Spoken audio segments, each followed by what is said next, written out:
What's going on, everybody? Welcome to another episode of Kinda Anime. I'm one of your hosts, Barrett Courtney, and I'm joined by the Lemillion to my Sun Eater, Snowbike Mike Howard. I miss that. I miss you, Barrett. I miss the set. I'm happy to be back. Can you believe it's been nearly a year since you've been on the show? Yes. When you brought it up recently, you're like, oh, yeah, the last episode was me and Bless. I was like, yeah, it's been a long time. And I had to look. I was like, I think you were busy on assignment or on a stream or something, so I brought Bless in.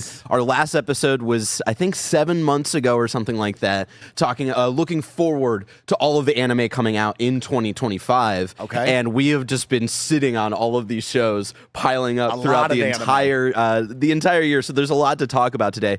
And so, yeah, I had to look back at the last episode you were on, which I think was last October.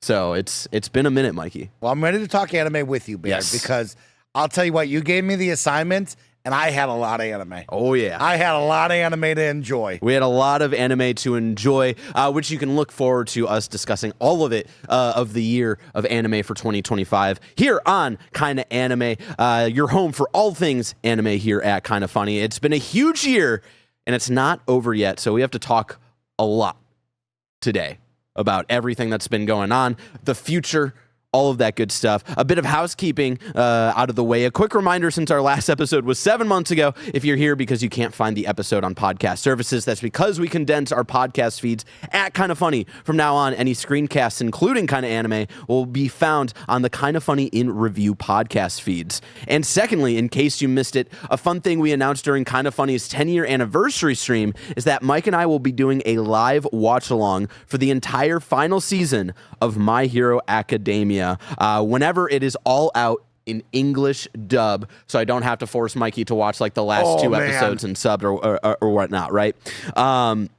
With the final season airing just starting in a few weeks, we have to go radio silent on it, Mikey. By the time this episode comes out, I think My Hero starts in like 2 weeks, something like that. My good friend Kevin A. Sex is watching it. Yes. And I checked in with him. I was like, where are you at? Like, are you caught up? And he's like, oh, man, I don't know. I'm on like season 4. And I had to go back and I started looking. I was like, my friend, you're getting up to it. Okay, oh, yeah. You're about to get there. So, yes, when that all comes out, I believe this is going to be a shorter season, knowing how, because I read the manga, knowing how much there's left, I'm going to guess that there's only 12 to 13 episodes this final season. So that would put this live watch-along stream roughly somewhere in January, I imagine. We wanted it to be this year, but just with how late in the year the season is starting, we had to push it to next year. But yeah, just knowing probably the dubs will probably take a little bit of a break for the holidays and all that stuff. So be on the lookout for that.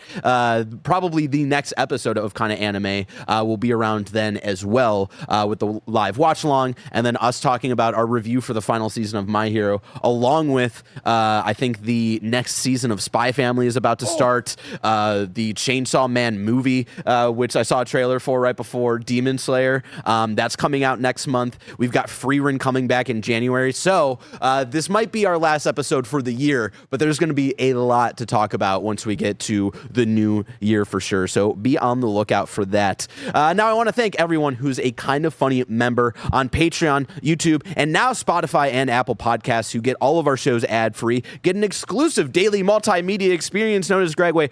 Are we still calling it a multimedia experience? Yeah, because he invades all of your holes. Okay, all of the holes. The membership allows us to do more niche passion-driven shows like Kinda Anime, so your support means a lot. It also means a lot if you're one of our Patreon producers, much like James Hastings, Carl Jacobs, and Omega Buster. Today, Kinda Anime is brought to you by Shady Rays and Factor Meals, but we'll tell you about that later.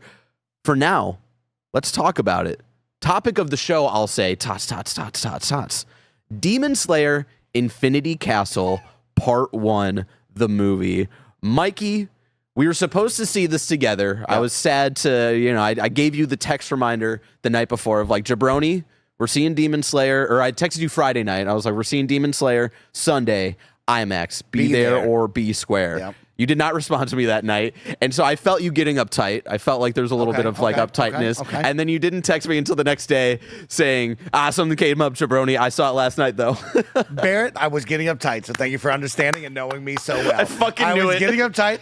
I had a Friday and Saturday of nonstop anime watching. I was getting caught up, getting ready for the show. So I was deep in my bag. Okay. And I call up Kevin A. Sexton. I was like, let's just get this over with, because how I'm tracking, I'm in the mood. I need to watch it. We can knock this out. Yeah. I'm ready, right? And so he calls me and he's like, when do you want to go? And I was like, let's go right now. 7:15, be here. Mind you, Kevin lives like 45 minutes Jesus away. Christ. So he's like, damn it, Mike, I got to shower. I got to get my life together. Fine. He shows up at 7:20. He looks at me. He goes, we're not going to make it. We would have. There's a lot of there's like 30 commercials. minutes of trailers. Yeah, it wasn't one of those, like, sometimes it's like a hit or miss of if they only play 3 trailers before an anime movie, or if they do the full shebang, like half hour of trailers. A lot of good commercials. Oh, yeah. I can't wait to talk about just a quick trailer recap with you at the end of this. But he shows up. We say, you know what? It doesn't feel right. Let's not rush this. Let's go to Raising Cane's. Okay. Let's get the 10:15. So let's burn 2.5 hours together, where I forced him to come to the studio, turn on the AC, and continue to watch My Hero Vigilantes with me. Nice. He was not happy about that, but you know what? I was happy. Oh, because he's in the middle of... Well, he's looking at me like, can I just play some video games or something? And I was like, you're going to sit here and watch this. We're going to watch Vigilantes together at the Jabroni. Mike, let's get into Demon Slayer Infinity Castle Part 1, the actual movie. I want to get like a quick plot synopsis or something like that. It's hard to break down, but essentially this is leading off of the finale from the final season, which was the Hashira training arc, where they knew something was going down very soon, with Nezuko being able to conquer the sun, conquer daylight, and that's Muzan's last key to like finding infinite life is being able to conquer the sun. So they were preparing, and all of these demon slayers were being trained directly by the Hashira, and at the end of that season, right, the leader of the Demon Slayer Corps, I'm blanking on his name. I believe, let's see, Tamio, or I'm blanking on the leader of the Demon Slayer. Okay. Essentially, sacrifices himself, blows up his own house, gets this poison from one of the demon ladies who's like actually kind of cool with people, and she's like tinkering with a lot of like different drugs and poisons and all that stuff. So they got her to make something that would slowly turn him back into a human. But he said, no, it's not going to be this easy. The lady with the instrument plucks her instrument and gets all of the demon slayers sucked into the headquarters of the demons, which is the Infinity Castle, and that's where this movie starts off. Mike, give me your spoiler-free thoughts and experience of Demon Slayer Infinity Castle. What an experience. What a special one to return and to see the Infinity Castle up on the big screen once again after when you and I last saw the other movie where we got a nice little tease of it. Yep. This time being in it was pretty epic. Yeah. It was grand. It was a spectacle.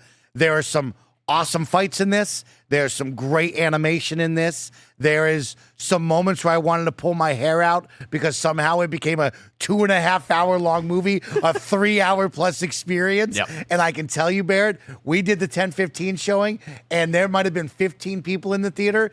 Every single person by halfway was laying down in about 5 different seats going, oh, we're going to be here for a while, because they got a lot of backstory. Yes. They do the typical anime stuff where it's like, hey, we're in the middle of this fight. Let's cut back and give you context. There's a sick fight. Let me tell you about this guy's origin story. And I'm like, I don't need that, but the fight was so good that I'll let you have it. Mm-hmm.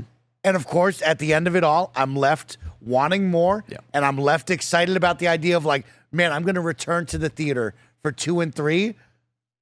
It's pretty pumped. Pretty dope. Yeah, I thought this was amazing. I would say my biggest criticism is a little bit of the pacing, which is what you're kind of talking about. I think, and it kind of contradicts how I feel about what makes Demon Slayer special, because to me, what really stood out early on in the show and what got Alyssa and me to really fall in love with it is one of the early fights with a demon that Tanjiro has, and when they start to fade away, you get their backstory, and the way that the story humanizes the quote unquote villains who have unfortunately just fallen victim to wrong place, wrong time, being helped by the wrong person, right? And you get that in this movie, which is what makes the story so meaty and special, and it tears at your heartstrings, right? But trying to include that in this like 2.5-hour movie format, I do think gets in the way a little bit. There's a major demon that we learn a lot about finally, and that stuff is really good. But in my head, I was starting to fade a little bit, and this is in the afternoon, like 3:30 or whatever. There was a little bit of some of this story feels better in an episodic format. Yes. And I do wonder if there would have been a way to not cut things out, but to maybe reorder some stuff to maybe help with the pacing overall for like more of a movie format. Because this is different than when we saw Demon Slayer in movies last time, right? Those were literally 3-4 episodes just essentially edited together, fade in, fade out to the next episode to just see it on the big screen. The last like true blue Demon Slayer movie that we got was Mugen Train, and that was actually edited and written for like a movie format. And I think Mugen Train was much stronger in handling that part of the story. And so it's a weird one where, where we're at in the Demon Slayer story, it's like, how do you adapt this, but still keep everything and not cut a bunch of stuff that I feel like the first final movie for Haikyuu kind of fell victim to, and will probably fall victim to for the final movie as well. So I don't know. It's a weird one. But besides that, like, yeah, seeing it on the IMAX screen, some of these ridiculous fights, like we need to talk about spoilers with my boy Zenitsu, and the fight that Tanjiro and Giyu is in the latter half of that movie. Some phenomenal stuff. And yeah, the animation it's just top notch from Ufotable, right? This was something that we knew even just in the show itself. I remember showing Andy, like trying to sell Andy on Demon Slayer, and I showed him a fight, and he was like, this is like not an anime movie, right? This is just the show. And I was like, yeah, this is just the show, and this is the level and quality that they give in terms of just being a TV show. And so being able to see the extra budget really further that on the big screen was phenomenal. And like even some of the CG stuff, right? Like when you get more of the 3D model stuff and you see explosions, even that stuff looks really impressive because, we've seen, typically CG is used in other anime or movies to kind of cut down on actual animation budget. So like a good example is My Hero. When you get the army of Twices, you'll notice that they're not like actually hand animated or whatnot. They're like kind of weird 3D CG type of stuff. And those implementations are not always the best, but there's something like the level that they go with Demon Slayer, they somehow make it fit into that world that looks really impressive and honestly just adds to the action, the visceral like feelings of some of these big explosions happening all throughout the Infinity Castle. Yeah, it was an amazing time. It was great to hear this cast back at it for the first time in a while. I want to shout out the guest star. Were you able to point him out? Were you able to hear him? The big dog? Channing Tatum. The big dog. That was crazy. Weirdly, pretty freaking good. Very good. Yeah. If Kevin didn't lean over and go, that's Channing Tatum, I never would have known. Wouldn't have picked it out. I wouldn't have. It fit so well. Yeah. Everything in the movie on the voice acting side, everything fit well to me. Where there was never one where it's like, I don't know. Like even when you say Channing Tatum, I think we all kind of go, he doesn't got the stuff. But he does. He does. And like, I love when they announced this, I started putting pieces together because I follow Alex Lee on Instagram, and he's the voice of Zenitsu. He's the voice of the Persona 3 protagonist and all this stuff. And he had posted a picture with Channing Tatum at a convention, I want to say like 2 years ago, and Channing Tatum's wearing Tanjiro's garb. And it's like, oh shit, is he a Demon Slayer head? I think some of the reporting is that maybe his daughter is really into it or something like that. And so I love that there's this cute connection of just like, hey, yeah, I'll be in this movie that my daughter's probably really excited for. So and cool. With that, there's always the hemming of a hawing of like how on-screen actors are actually going to give it in the booth, right? And will that translate really in a voiceover performance, right? And he fit very well. I thought he was very well cast. There a little bit of hesitancy of like, man, maybe someone else could have had this role who is a voice actor, but I think it's a small enough role that it was like a fun little like not even Easter egg or cameo, but like a fun little guest spot, you know? Yeah, So, I think it's an overall win, right? Yeah. Of like you brought up, his daughter loves Demon Slayer. All of a sudden, like, how cool is it to be Channing Tatum and be like, my daughter loves this. How do I get involved? I'm clearly talented. Can I get involved? And getting a small role like that is fun. I love it. yes. I had a really good time. And just to shout out more of the cast, right? I want to shout out the homie. I know you're watching, Alejandro Saab, who voiced Kaigaku, upper rank 6, who, slight spoilers, fought Zenitsu. That's a great Very fight, cool. and it was fun to hear Alejandro and Alex go back and forth because they're in Persona 3 together. So that was fun. Johnny Young Bosch as Gyu, who like gets enough throughout the show, but he really got to shine, I think, in this movie. There's a lot of great like comedic beats as well with him that I thought were truly phenomenal. And then the one I really want to shout out is Erica Harlacher. I probably butchered that last name. Who voices Shinobu, who gave a phenomenal performance. You know, hands all around for everybody there. But yeah, her performance in this, you know, you should check it out for that alone. Because yeah, I think that's all we can really talk about. No, Mike, fantastic. Before we get into the spoilers. One final one. Yeah. Infinity Castle. Yeah. Just a shout out to the look of it again. Oh my gosh. Right. When we talked about the last time we all went and I got to see it for the first time, but now like exploring it and going even deeper in it and how they were folding on top of each other, yeah. making new spots. It's like, man, that animation, the look, the art style, everything that flew into making this was so good. Yeah, again, shouts out to, you know, they get enough, but UFO Table, how they're able to adapt the manga into this like very like focused and beautiful art style is really like just mind blowing. Because if you read the manga, there's a lot of like, you got to fill in the spots every once in a while, right? And just to see them take that and run with it in a million different ways is really cool. And yeah, just to see how the Infinity Castle works, some beautiful shots where you see like, you know, there's like part of an Infinity Castle, but then on the bottom, and then one that's partly kind of upside down or something, and there's a little bit of a sunrise in the middle of it. It's insane. How it's built on top of each other, how characters fall through it or fall into different levels on different ways. That was really sick. Yeah. And to get to spend time in there is fun. Yeah. And I love, like, when we get into spoilers, it's like, you don't know where anyone is. Yeah. It's so hard to, where is everything? And they're teasing you. They're going to different points of view. They're going through different areas of it. And you're like, is he that close? No, he's that. Yeah. Oh, he's got to be a mile and a half away. There's a It's really awesome. cool like back and forth between the different planes of action, and I love that they do give a little bit of time to some of the characters that we don't really get to see a lot of in this movie, particularly Inosuke, like the boar-headed kid, right? Really love him, and we get a couple of check-ins with him to see what he's up to, but he wasn't a main player this time around. Similar with, I believe, Genya, who's voiced by Zeno Robinson, the kid with the shotgun who eats demons. We only get to see a little bit of him, but doing just enough to lay the seeds down for the next two movies, right? Yeah. So, yeah, had a fantastic time. Again, seeing this in IMAX was a treat. Let's dive into spoilers because I now I'm ready to talk about it all. Yeah. And let's get it going right now. Mike, so here's how this is going to work. We're going to go into spoilers, and then afterwards, we're going to go into our ad break. So when we come back from ads, we'll move on to most likely DanDaDan Season 2. So if you don't want to get spoiled for Demon Slayer Infinity Castle, if you have not been able to see it in theaters yet, go see it in theaters and then come back and listen to the spoiler chats. Mikey, where do you want to start? I mean, from the beginning, right? Yeah.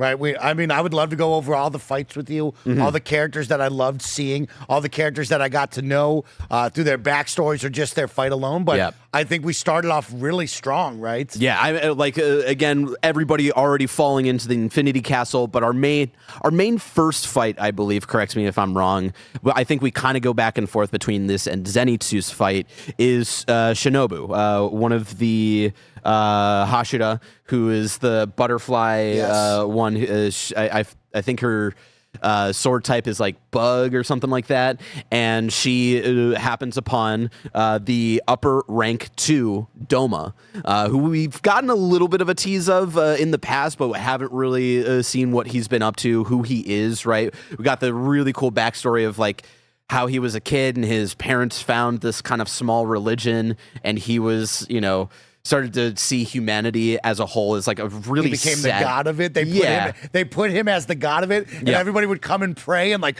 cry in front of him, and that kind of like broke him of like, I don't care about others' feelings anymore. Yeah, like, and then eventually becomes a demon and kind of uses that religion to exploit, being able to eat people and stuff. And so, that was sick. Yeah, that was sick. Holy, that character right there is like an all-timer anime character to me, because you have the twisted nature, the incredible look, the scare factor to it all, and like I'm trying to be funny, jokey, because I'm nice, and I'm just trying to get you closer. It's so very unsettling, and it's like, ooh, this guy's freaky. Yeah, and I love his like metal fans that will cut you. Oh yeah, the fans are sick. And yeah, when Shinobu finds him and he's eating, or he's about to eat this girl who's alive, and she goes to save him, but he was way too quick, and she just explodes with blood. You're like, oh, this is not a guy to be messed with. That was a great first scene of like, he's in front of all these little girls that are dead, and he's about to eat one, and she goes and saves him, and you're like, oh my God, like how fast, how sick is that? Like, what is she gonna do with this girl? She's like dying, and then all the blood everywhere. You're like, oh, we're in for a treat here. So this was a note that Alyssa had for the movie. She really loved seeing Shinobu finally fight, because we've only really ever seen her, I think, at the base. Okay. When Tanjiro and Inosuke and Zenitsu are like just hanging out, waiting for an assignment or recovering from the last assignment. We only ever see her kind of as like a mentor who's kind of hanging out sometimes with the other Hashira. But being able to see her not demon art, but her sword style with the bugs, right? Yes. And, the second that she says, like, six-formed the centipede style, and the way that's animated is so insanely cool. Wrapping around the building, he's in the middle, trying to identify, wow, she's so fast, what am I doing? And then just the footsteps all around as it's crashing. That was really well done. Yeah. All of the insect forms were really cool. Oh, yeah. When it did, like, the wasps thing, it was sick. It was really cool. And I loved the sword. The click into the sword on trying different changing poisons. the poison. And he goes, I heard that. I know you're changing. And let's see what happens. And it's like, that was a cool back and forth. And you have to like, just like the despair that she feels when he's like, oh yeah, I'm just going to take some time to conquer all of these different poisons. Yeah. And her just trying to figure things out of like, how does maybe not come out alive, but how does she win this fight, essentially taking this dude out? Did you notice when I forget her name, but her student's name, the really quiet girl, when she comes in and finds her master being absorbed into her, or absorbed into him, she does a little hand motion. Yeah. So what do you think? What do you think? That I don't know means? what he was like. I saw your master gave you the hand sign, and I was like, that to me was like run. Right, I'm like, yo, I'm fucked up. We're not doing this. Okay. I was hoping that it was that. Okay. What a scene. Yeah. You being fucking absolutely ingested through the skin of this bad guy, and your friend comes up and it's like, and she's like, I'm gonna fight, and it's like, no, you gotta run. You're not gonna make it. So that's gonna be a big setup for the second movie a good that setup. I think we're getting in 2 years, which is such a long wait. Nice little backstory with her as well, right? With the little butterfly group. Yeah. And I instantly recognized the other girl with the butterfly laying down. I was like, oh, snap. Like that was cool. Yeah, we learned that her actual older sister was also part of the Demon Slayer, and she puts together that Doma was the one who actually killed her sister. Now, here's my thing, and this is something I can finally talk about, because I also read Demon Slayer, so I know what's happening. I know, all the beats that are going to happen from here on out. My biggest problem, I remember when reading this part of the story, is that there feels like a lot of last-second connections that we're making that I think would have been stronger if we had built up to those. There's going to be a couple more in these next two movies, but this is like the primary kind of example for this one is her putting together that Doma is kind of like her big villain in this story. And it's like, I would have loved that seed to have been planted like a season or two ago, right? Totally. And we're going to get a couple more of those where, we've gotten teases of Upper Rank 1, right? The guy with the 6 eyes, who's like also a swordsman. There's some stuff with him that I would have loved to see a bit more building up to, where it feels like a lot of, I don't know what the production was like for this manga, but it really felt like the mangaka was like I just got to end this and just put all of the cards on the table put right the pieces now. together right yeah. now. So that was like that's one thing that I'm gonna be reminded of, like watching this and then watching the next two movies. But that was like in terms of like actual story, that's like my only big gripe with the movie that we just watched. But so yeah, we had that fight. So fight one concludes, and I'm Yes. thinking to myself, you know what? Good pace, not too bad, right? You're not feeling the backstory extra at all yet. It's like you're like, okay, I'm riding the high. We're in it. I'm feeling this. I'm okay. We kind of get another piece that I really loved was the Ravens with the girls on the outside mapping it all. So I got to look up the leader of the Demon Slayer. Because I loved those girls. Demon Slayer core leader. What's his name? Yeah. Oh, shit, I forget how to say it. Kagaya Ubayishiki. His children, right? Like as we saw in the last season, at the end of the last episode, you see two of his kids at the home also die in that big explosion. And you're like, oh my God, that entire family just sacrificed himself. But again, that was all part of his plan. Part of the plan. That was supposed to like kind of let Muzan like let his guard down a little bit of like, oh, his kids are here. Like I don't sense a trap here, right? But that's all a part of the plan because the other kids are off-site and they are mapping out this entire Infinity Castle with the Ravens and using the Ravens to give everybody updates where you see everybody react to Shinobu's death, right? And everybody really take that in of like, goddamn, like it's been maybe 10 minutes and we've already lost one of our big fighters. Yes. Seeing Tanjiro and even Giyu react to that was like, it hit hard. But then to see these kids drawing out all of these different pieces of the Infinity Castle, trying to essentially be the guys in the chair, right? To help everybody who's on this battlefield. Like they've been planning this for such a long time. And I love the main kid, having the struggle and like having this sense of doubt and then sensing his dad being like, trust yourself, trust your guts. And so like one of the daughters starts to tear up a little bit. I forget if that's like after the Shinobu death and he's like, we can't have that right now. Like we need to keep working. We can't let her death be in vain just because you need to take a moment. Like we need to keep working. They're mapping it out. They got people moving papers, giving more papers. Yeah. They're drawing first floor, southwest, east, fifth floor. And like the cool part is all of the demons are radiating certain like pieces that they can see through the Ravens. Yeah. And so they know what's going on, but they know the bigger ones are emitting even more. And it's like, this is sick. Yes. That was like some of my favorite spots. We're just going to the Ravens, navigating through the Infinity, and there was some crazy cinematography there, right? The first Raven, when they chime in, they're like, caw, caw, caw, this person's dead. I literally thought it was someone in the theater talking. Like, something about the sound mixing popped up so well, but it's like, it didn't sound like anything in the theater. And I was like, what the fuck? It really did. It felt like cool. a Disneyland ride where like you're watching a video, but then like an actual like employee will be like, I'm part of the thing too. Yeah, 100%. Super awesome. And yeah, the reveal somewhere in the middle of like, this was the plan all along. They sacrificed themselves so X, Y, and Z could be here. Yep. We're here. They're there. Like everybody is in the spot that they need to be, and now they just need to execute the plan. And then just because we'll go to the next two big fights, just to stay here for a second. We also see the I think it's the former Sound Hashira, who's the guy who's like flashy, who's got the eye patch, and he's retired now at this point after the Entertainment District arc.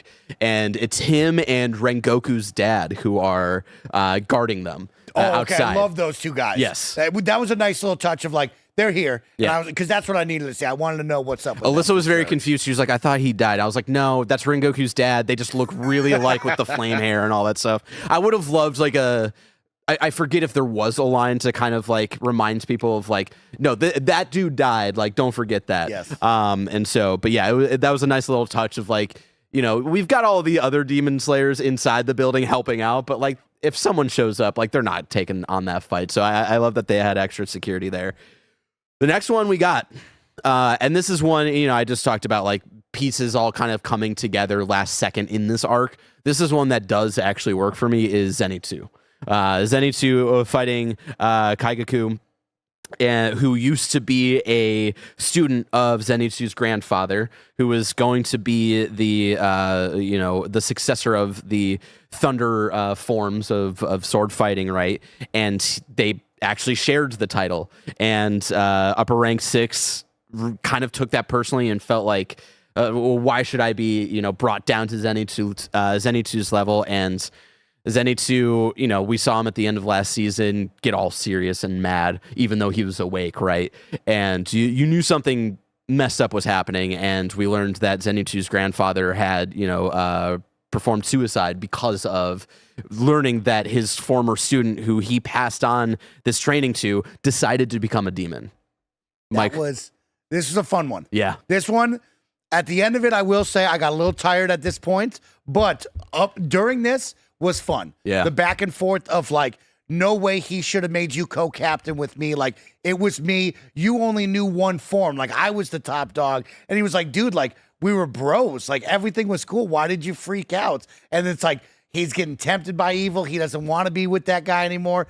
I really liked that. Yeah. I liked this a lot. This back and forth was phenomenal. Yes. The whole foundation of, them giving top rank, upper rank 6 crap when he was learning the thunder techniques of like the foundation is technique 1 or whatever, and he can't even do that. So what's the point? Such a good reveal. And Zenitsu he can only do the first style, right, or first form, and those like opposite sides having to fight, and then Zenitsu getting that moment where he created his own form to go even faster and screw this dude up. Yeah, what up, dude? That was awesome. I mean, yeah, this was a fun one. This was a fun one with the grandpa. That was a tough one. Watching the end of that story with the grandpa was like wild. Seeing him in like the kind of like limbo afterlife thing, and Zenitsu's just again, like shout out to Alex who just killed this performance, right? Like Zenitsu is such a comic relief type of character for the most part, who is cool as hell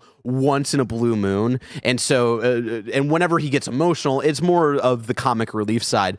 But to have like finally this performance where he is just trying to say sorry to his grandfather of what happened and that he wasn't there for him and all this stuff, and his grandfather just responding, "You were my pride and joy," and like everybody in the theater was crying. Mike, it hurt so good. That was a really good all-around performance. Ultimate cool the whole time. Yeah. Of like, yeah. Once you find that little reveal of like, I don't know why he's talking all this. He could only do X, Y, and Z. That guy could do number 1. And then the end of like, I'm about to put one on you with I did this one thing so well that I'm going to start off like my own thing. Yeah, that was a really fun, dope fight. And I think that's when the Ravens started turning around and like cheering, right? Of like, he won. Yeah. We need somebody go give him help, though. Yeah. He's pooped now. Well, I think it was in the middle of that fight. They're like, oh, he's taking on an upper rank. And everybody was saying, oh, he does not have the skills to do this on his own. Like, we need backup for him immediately. And the fact that he was able to take upper rank 6 out so quickly before backup could get there just like shows that growth and that strength that he has built up over the years, right? And he does eventually get help with a couple of the Demon Slayers who know him, and then Miss Tamio's assistant, who's the guy who's in love with Miss Tamio, and he's helping Zenitsu out. And I think it's funny too because I think he has some inner monologue about, I don't think the Demon Slayer Corps understand that like I'm a demon as well, and that like my master's a demon, so like I gotta play it cool and just pretend like I'm just a dude just helping out, but yeah, I thought that was cool that he's there as well, doing whatever he can to be backup for anybody who needs it. Of course, the Ravens again showcasing the battlefield with everybody else fighting as well. We're getting overwhelmed here. Oh, we need help here. And then right here is where it's like, this has been a lot of fun. We're going to start pushing into the late hours now. Yep. Where it's like, you're going to start feeling the movie a lot more of like, ooh, we've already had 2 backstories, really 3 backstories here. Mm-hmm. It's like, we're probably at hour, 130, 145 at this point. 145. So we start pushing. It's like, everything past this starts to feel a little more of a grind in the seat of like, the seat's uncomfortable. It's late night. Like, I'm here for the ride, but like, I don't know if I want another backstory. Yeah. And we get to the mega fight, which is going to be a whole lot of backstory. But this is the thing I love too, is that the last true Demon Slayer movie that we got was Mugen Train, that was actually written and produced to be a movie, right? And at the end of that, the demon Akaza kills Rengoku, and he gets away, and that has been in the back of Tanjiro's mind for all of these seasons, right? Of like this guy who he looked as a possible new mentor of fire breathing techniques and possibly learning more about sun breathing techniques as well, being killed by this dude. And now it's time finally for round 2 of this dude being the guy who killed Rengoku, and now it's time to actually fight it out. Sick moments throughout this, but sick moments leading up to this of the two of them running through the Infinity Castle, trap door. Oh shit, I'm falling. Gotta get you back up. Oh shit, we're looking at him like it's the Phantom Menace, and all of a sudden he separates us. We go up levels. Yeah. I'm down a level. They started. I love that you brought up Phantom Menace because I was also getting a lot of those vibes in terms of the cinematography, the blocking of the fights. Sometimes, like when Tanjiro and you were getting separated, it really had those elements, especially with the great score and just like the insane fight choreography was amazing. This is a good fight. This is a good one right here. Yeah, and the fact that like eventually, one of my favorite moments is there's like a big kind of explosion. Gyu's on the floor, and Akaza is walking out of the smoke, and then Tanjiro is like secretly behind him, and he's like, oh, he's gonna, like, he just needs to sneakily cut his head off, and then we're fine.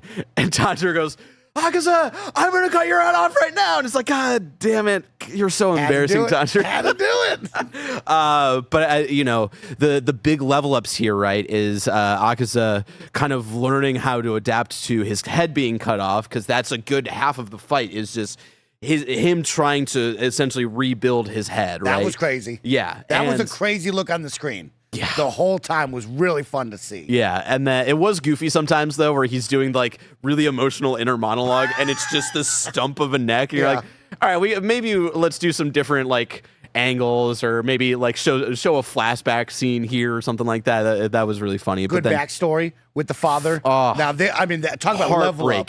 This was the moment, right, of, like, you need to learn this right here if you want to overcome this. And we go back, and it's like, there's the whole house, and the bear is eating people. We got to figure out what's up with the bear. And it's all wrapped up with bells all around the house, so we know. And the dad's just like, wake up, we're going. And you're like, oh, shit, what the fuck does that mean? Yeah, and so Tanjiro trying to finally put together some of the, I think, sun techniques, right? Because, there's officially fire breathing, and earlier on in the show, Tanjiro was trying to learn from somebody if they've ever heard of, like, sun breathing techniques, and no one had ever really studied that or learned too much about it.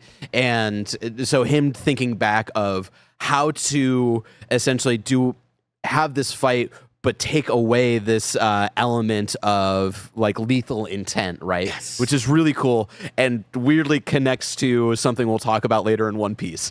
And so, yeah, seeing him level up in that way, and then also we get the backstory, not just with the flashback with Tanjiro, but with Akaza as well. And this is, like, one of those, like, again, two minds of it, right? This section of the movie definitely, I think, would have fit more in, like, an episodic format, right? Being an episode of this flashback, learning this dude's backstory, right? In this movie, you definitely start to feel it once you're starting to hit that 2-hour pace. But holy shit, the backstory of this character is so like all the other ones, is so tragic and heartfelt, and again, really humanizes these people who have all been taken advantage of by Muzan, right? And they're just fallen victims to everything that they've had to live through, and only being given one answer, right? What happened to him? Run me back. So he was taking a beating, right? So he was a thief. He was a thief because he was stealing money to help his dad get medicine for his dad who was sick. And this is all stuff that he is relearning in the middle of this fight. Because, I think the insinuation for some of these demons is that it's been so long that they've been demons that they don't even remember why they became demons in the first place, or who they were before they were demons, right? And so he is rediscovering, through this fight with Tanjiro saying things that remind him of someone he can't quite remember. Same with Gyu, and he finally puts together, like, oh, Tanjiro reminds me of my master, and some of the things that Gyu said remind me of my betrothed and my actual dad, right? And so eventually, I think he eventually just skips town after his dad hung himself, and gets taken under the wing by Channing Tatum's character, Keizo. Yes, who was very positive, right? Very he was positive. A positive influence in his life. Yeah. He liked him a lot. I remember that, Brought him under his wing, had him help primarily be a caretaker of his daughter. The daughter slowly falls in love with him over a couple of years, and things start to like come up for him, right? Like, Keizo wants him to take over the dojo. The daughter admits her love for him and proposes to him as they finally look upon these fireworks. And let me tell you, this is real fucked up, Mike. Keen-eyed viewers notice this, is that if you think back to the Entertainment District arc, the intro, right? Very flashy, amazing, beautiful, but because they're in the Entertainment District, at one point there's a shot of all of them on the rooftop looking at fireworks, and they're all like happy and celebrating. And then we see a shot of Akaza looking at fireworks, and people finally putting together of like why those fireworks meant something to him, because he wasn't really in that arc. So people were confused of like, why are they showing this dude in the intro, right? And yeah, like him wanting to be stronger for everybody that he loved. And then all of that still being taken away from him, right? With his fiance and Keizo both being poisoned because the person who gave Keizo the dojo should have given it technically to somebody else, and so they were all jealous about it. So they poisoned them to get that land essentially, and yeah, just another tragic tearjerker, right? But then again, and this is why Demon Slayer kicks so much ass, and stopping these fights for these backstories when you get these moments of him being in that limbo afterlife and him trying to apologize to his, now remembering all of these things, him apologizing to his fiance, and she's like, you don't need to get any stronger. Like, you've done enough for us. And then the evil guy going, I thought you wanted to be the strongest. Yeah. And him fighting back and forth. It's like, this is so sick. Oh, God. That's good shit, Barrett. I forgot about that. Yeah, and I love that. him taking his own life and fighting against himself, right? All he has done is fight, and now he is fighting the person who, led him down this path, which is himself. Because that was sick of like the whole fight. Yeah. We got to cut his head off. We got to cut his head off. Yep. Oh, I cut half of his head off, and he grew back. He's too strong. You finally do it, and he's fighting it. Yeah. He's not dying. He's not going off into ash. And you're like, well, I thought that's how it goes. And it's like, this guy's so strong. He's fighting without a head. Yep. He's building it back up. It's and then gaining the same power as Muzan, because that's the whole thing, is that they put together of like, so cool. Cutting Muzan's head off is not going to be enough. You guys need to essentially trap him and make sure the sun comes up. So that's going to be the whole goal over this trilogy of movies. And the back and forth of, I thought you wanted to be super powerful. Don't give up now. You're right there. Yep. And it's like, no, like you've done it. You don't have to do anymore. Like give in. Like come be with us. Yep. And it's like that was a wild experience. And him just stabbing himself over and over again, and I think kind of exploding and giving Tanjiro a smile. Right, like this is essentially like Tanjiro's villain in a way, like Muzan being the grand villain, right? But Akaza having the lingering inside Tanjiro's head, killing Rengoku, being this personal vendetta, right? Outside of Muzan, and Tanjiro having a moment of like, oh, like I helped him with something. I helped him process something that he was able to let go of all of this and move on. Again, very beautiful, very expected of Demon Slayer to pull something like this off. We didn't also talk about the back and forth between the two of them of like, I'm using water 1, he's using water 3, so it doesn't hit me. Like the two of them working together and not saying anything, and this guy anticipating what you're gonna do was so sick. So good. That was so cool. It was so good. And the two of them, the moves, the animation, the art, everything, whenever they would do stuff, it's like this looks so sick together. Yeah. Really sick. I just want to shout out again the Zenitsu stuff, because when you're animating the electricity and all that stuff before he goes super fast, all of it. Yeah, I mean, you go through everything. It looks so cool as rights. Yeah. And I think that's kind of where we left off, right? That was like the kind of big fight to kind of wrap up this thread set up in Mugen Train. And now, we still have lingering things. Doma, who killed Shinobu, is, still out there about to fight Shinobu's apprentice, right? Inosuke is looking for anybody tough to fight. We don't know what's going on with him. We've got, I believe, Genya, who's trying to look for his older brother, who's the Wind Hashira, to try to find another connection, right? Because the last time they saw each other was in the training arc, and Genya revealed that he eats demons to become more powerful because he can't do like breathing techniques, right? And then his brother essentially like disowning him, being like, you're not a brother of mine. And so, that got teased a little bit of Genya looking for his brother. So maybe expect that in the next movie.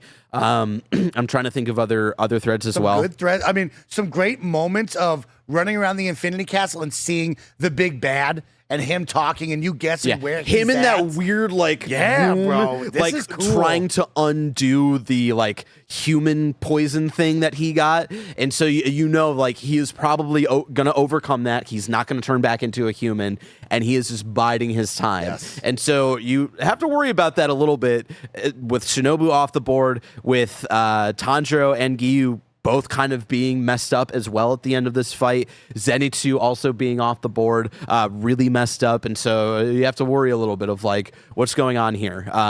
We also saw a little bit of the Mist and Rock Hashira, the big dude and the kind of airhead kid running around and fighting whoever they can, looking for a big bad to take down. I forget if they actually ran into anybody specific. But yeah, we still have upper rank 2 Doma on the table. We have upper rank 1, who I'm blanking on what his actual name is, but he's the six-eyed swordsman. Yes. He got teased a lot at the end here. He got teased, yeah. And then, of course, Muzan, which I have to guess, vague spoilers here, but, if you know basic storytelling, if this is a trilogy of movies, I feel like Muzan's not going to be a major player until the last movie. So, we got upper rank 3 taken out, so I think the next big steps are going to be upper rank 2 and 1. Yes. And then it's going to be the big bad at the very end.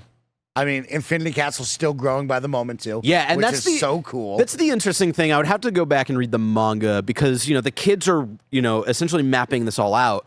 But if the Infinity Castle is constantly moving and forming, is all of their work for naught, right? Like, is that actually really helping in any sort of way? Here's my one as the casual fan. I'll tell you, Barrett, I was upset. Who's the boarhead kid? Inosuke?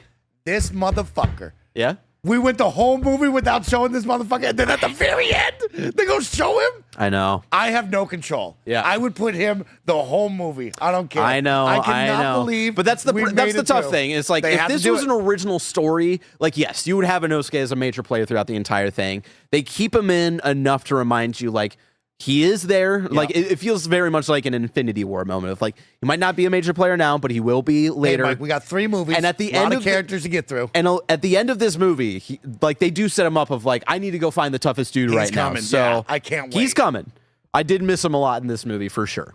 I laughed at the end seeing him. Yeah. I was like, there you are. I've been waiting for you. But yeah, there we go. That was Demon Slayer Infinity Castle. Mike, if you were to give this a score on the Kind of Funny scale, what would you give it? Ooh, this was really good. Just a little long, a little too much backstory, but like at the end of the day, the animation, the fights, the movie itself, I'm going 8.5. It was great. Okay. Yeah, I like that. I would give it a 9 personally, an amazing on the Kind of Funny scale. I think, yes, pacing issues for sure, but I think the the juice and sauce of the story is still there. The extra budget behind the animation, just to, it already looks so cinematic in TV show form, but actually seeing the budget of a movie behind this, I think, fits very well for what Demon Slayer is and for what this final arc is. I know there's some comments when I've talked about like the this trilogy covering the final arc. There's some people are like, there's one more arc after that, and it's like, not really. Okay. Not really. Okay. And even like I had to double check Crunchyroll's like press release when they announced this as a trilogy of movies. They consider these movies adapting the final arc of Demon Slayer, so definitely expect like the Infinity Castle Part 3, whatever they name it, at the end of the day, like that will be the finale of Demon Slayer. Okay. And so there's still a lot to get through. I think this movie only adapted a little less in terms of issues than I expected, so there's still a good chunk of story left to tell. So I'm interested to see if they start cutting things, if they start trimming the fat a little bit more, maybe trying to find a balance of keeping the important stuff, but finding a way to have it better fit a movie format, right? So it'll be interesting. 2 years is a long wait. Oh, for part 2. I was telling Kevin, I was like, man, how long are we going to wait for this? I think that's a tough one. I think the idea is every 2 years. So part 2 is in 2027, then part 3 is 2029. Woo! So that's going to be a long if one. you cannot wait after watching Infinity Castle, I do recommend reading the manga. I did actually really enjoy the manga, aside from the couple of issues I talked about earlier. Okay. But that's our Demon Slayer Infinity Castle Really quick, just review. slide it in. Yeah. The previews beforehand. Just to hit it really quick. Chainsaw Man looked absolutely ridiculous. Fucking believe on the big I just sent this to Ryan, who Ryan Colevy posted on Instagram of when he first got announced cast as Chainsaw Man, right? And it really blew Alyssa and me away when before they showed the trailer proper, they're like Chainsaw Man, and it was a phenomenon from 2022. I was like, that was 3 years. That first season was 3 years ago, and we've gotten jack shit since. That's crazy. Give me more. Give me more. So yeah, next month is Chainsaw Man: The Reze arc. Fucking crazy. I can't wait to see Denji enter in a healthy relationship with a lady. Dude, looked great on the big screen. Was sick. That's one we got to bloody as watch. can be. That's what we got to love to watch that for sure. Theaters. JJK getting a movie. I'm not a big Jujutsu Kaisen guy, but like just seeing it on the big screen, I guess as like the anime noob who isn't exposed much, it was cool being like, oh, there's like a lot of anime movies. That's dope. I'm confused about the JJK movie. Comment below to clarify this for me. I don't think this is anything new. Okay. I think this is them essentially putting one of the first arc in the last season into a movie. Oh. Format. Okay. So I think that's just what it is.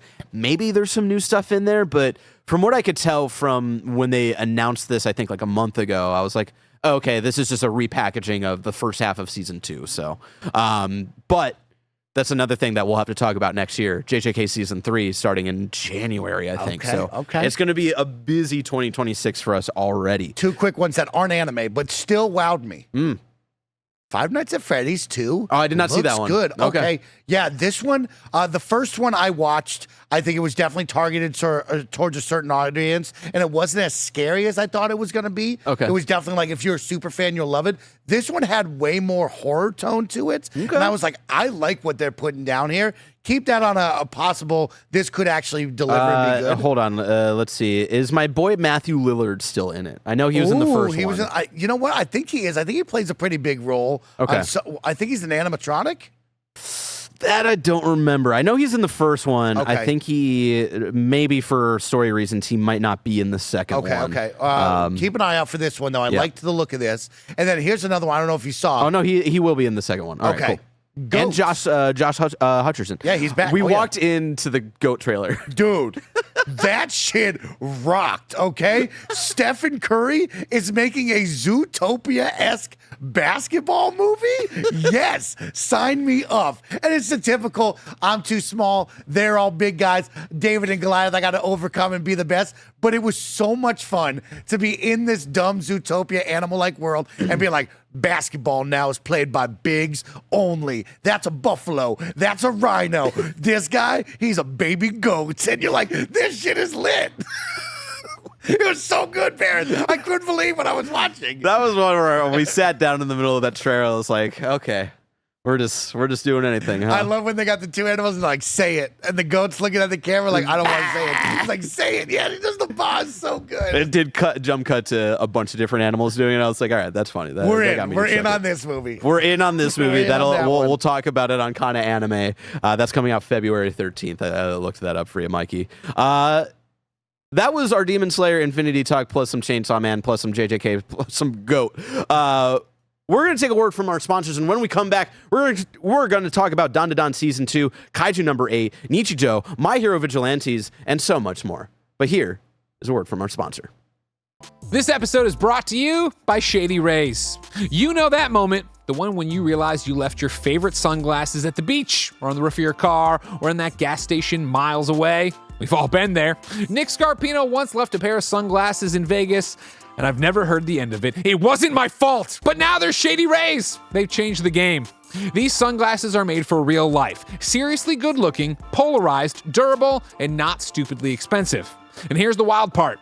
If you lose or break them even on day one, Shady Rays will send you a brand new pair. No guilt trip, no replacements. So now Nick can wear his sunglasses without fear on urban hikes, at comedy shows, at the old folks' home, wherever.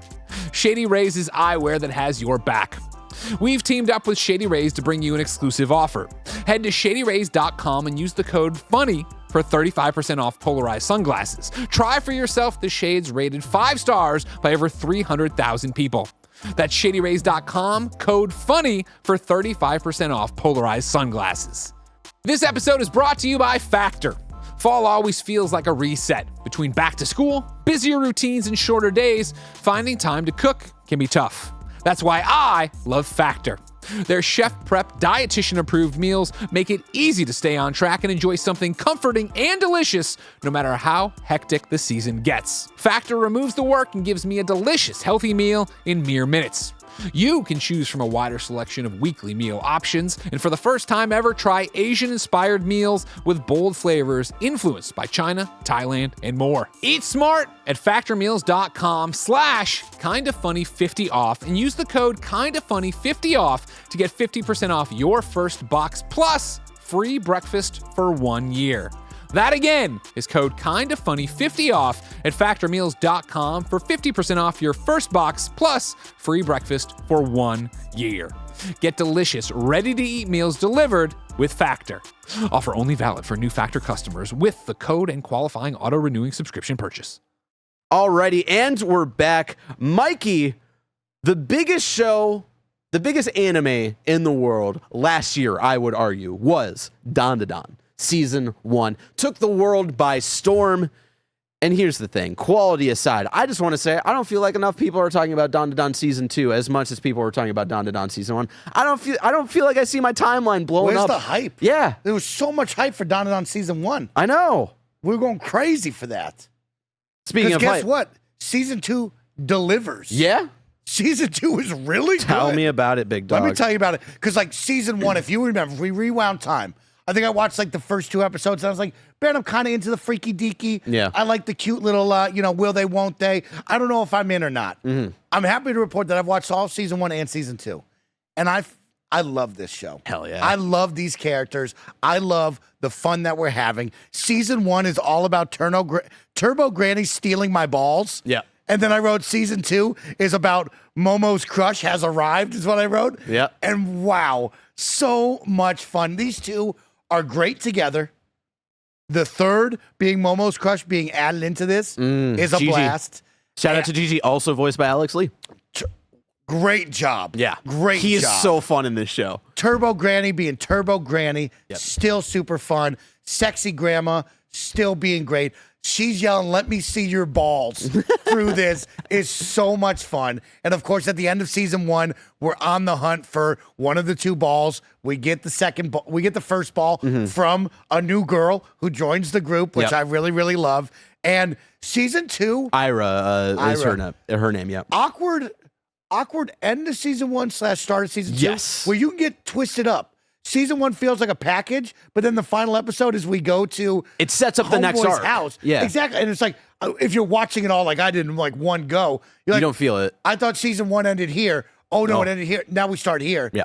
But either It way, was a very was weird, good. like, I remember last episode, I think Blessing and I talked about it. I felt like it was a very weird way to end Season 1, but I think with them doing less of full seasons, like a 24 episode season, and them just doing kind of 12 episode shorter seasons, I think is probably why they wanted to do that, because they knew, like, hey, we're going to come back. We're going to take like a 6-month break and not a year-long break. So let's just do enough to tantalize people to want to tune in when Season 2 comes. But yeah, I remember like starting Season 2 up and being like, oh, right, we're in the middle of them finding the secret room or whatever. Yes. And the creepy family. the creepy ghost family that's feeding the worm. Yeah, and like they're pushing them down into this like big giant hole with all these old houses that they've been sending down there for like generations Yes. and stuff. Yeah.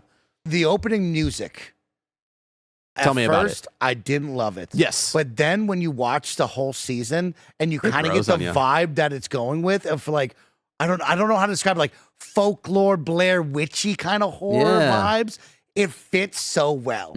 Of like, I loved the opening by the end of it all. It was tough to let go of season course. 1, and I feel like that's probably why people aren't talking about season 2 as much, because I feel like it was really the intro music loved of season that 1 intro. that really took over the world, right? But yeah, I was in a similar boat where I was like not as into it. And then it really started to grow on me. You know, you still get a little bit of the dan dan da da dan in the middle of that song. It really started to grow on me. I think it fit the tone overall of this season, right? Starting off with fighting this really big weird worm and this creepy family, Crazy. and then dealing with Evil Eye. Mike, give me your thoughts on we got. What was her name? Ira last season, who becomes the ballerina lady, right? And from now, her mom, that was cool, yeah. And now you're slowly starting to see kind of not the formula of the show, but the onboarding of new characters, right? You're gonna get a new character who might have some connection with like a demon ghost or something, right here, right? And so season 2 focused a lot on Gigi having to battle with Evil Eye. So what do you think about this?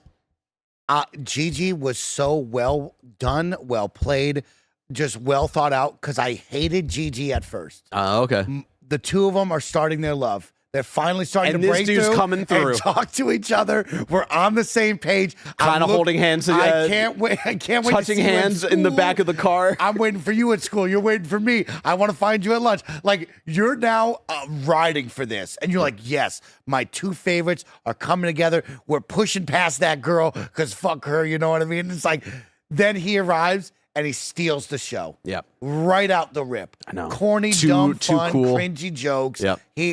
That's super Momo's athletic first crush. We love this guy. He's a blast, right? And you're like, this guy fucking sucks. I hate him, right? And then he goes evil, and you're like, this guy's got to go. And then, of course, the full turn of like, no, that's my friend. Yeah, he's my friend, and I'm here to help We actually him. We got to bond with each other Yes. outside of just knowing Momo, right? And I loved it. Yeah. I loved the full spectrum that I felt and the backstory. The demon being trapped, looking out the window, wanting to play with the kids, and the realization that, this demon just wants to play. Yeah. He needs someone to play with. And Gigi having the heart enough to be like, Yes. yeah, I'll keep him around. That was crazy, Yeah. Bear. That was beautiful. I forget how this was done in the manga, but because it's been a while since I've read it, but I love when they're trying to exorcise Evil Eye out and they get the metal band as the performers. So much fun. That was so good. And they're right there, and they like cut it off. Yeah. And they're like, well, you call us if you want us. Yeah.